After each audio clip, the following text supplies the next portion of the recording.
At the time of this recording, Warren Buffett has just won a fascinating bet against hedge fund manager 𝗬𝗏𝗏𝗃.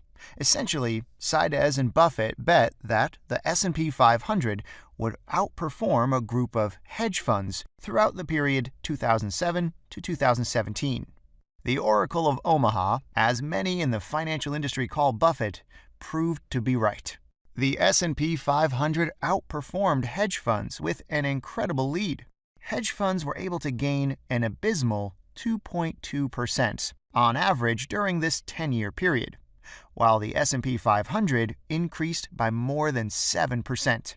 Some columnists pointed out that Warren Buffett's own Berkshire Hathaway performed even better than the S&P 500. It gained more than 8% annually. However, they forgot to take into account dividends. Berkshire Hathaway doesn't pay dividends, while most S&P 500 companies do. In fact, when dividends are taken into account in the calculation, the S&P 500 beats even Buffett's Berkshire Hathaway, which is another proof investors should be buying low-cost, passive portfolios in the long run. Okay, let's not get carried away. Besides a useful comparison between passive and active arbitrage investing, the story I just told you highlights the importance of dividend payments. In the next two lessons, we'll concentrate on dividends, as this is one of the main mechanisms to transfer cash from a company to its shareholders. The other mechanism is share repurchases, which we'll study later on. Okay, perfect.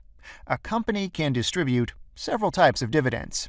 Regular dividends, paid out to stockholders periodically. For example, P&G typically pays a quarterly dividend. Some other companies pay a dividend once per year. The practice of paying out dividends on a regular basis is usually adopted by mature companies with stable cash flows. Once a pattern of regular payments has been established, the stock price of the company will react negatively if the pattern is interrupted or canceled. Special dividends, on the other hand, are extraordinary dividends the company decides to pay its shareholders.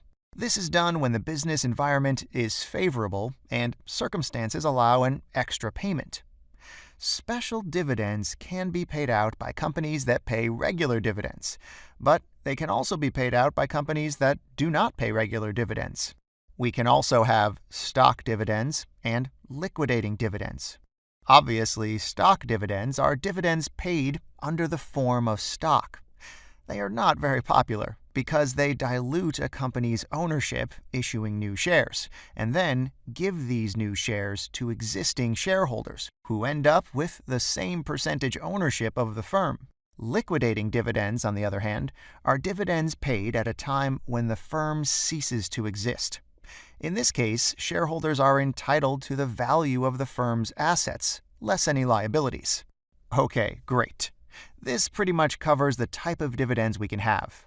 In our next lesson, you will learn about the dividend timeline and each of the steps between declaring a dividend and its actual payment. Thanks for watching.